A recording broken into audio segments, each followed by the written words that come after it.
It was another deadly night in Kyiv. At least one was killed, 12 others wounded in Russian attack in the Ukrainian capital.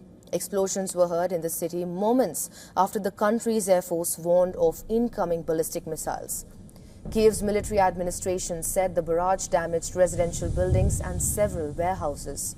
Just a few hours earlier, Russian strikes hit the eastern city of Kramatorsk, triggering a massive fire in a 14-story residential building and injuring at least 24 people.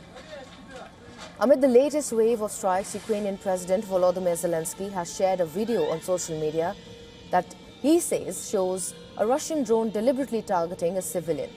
The footage appears to show a street vendor trying to escape as a drone pursues him. He darts around a white van in an attempt to take cover, but the UAV continues to track his movement.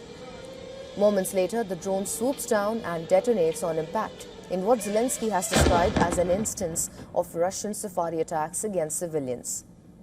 Kyiv has also stepped up its long-range strikes inside Russia, targeting critical infrastructure, including oil and gas facilities, as well as logistics networks. 5 people were killed and 10 others wounded in the Moscow region on Tuesday, in strikes that targeted depots of the Russian e-commerce giant Wildberries.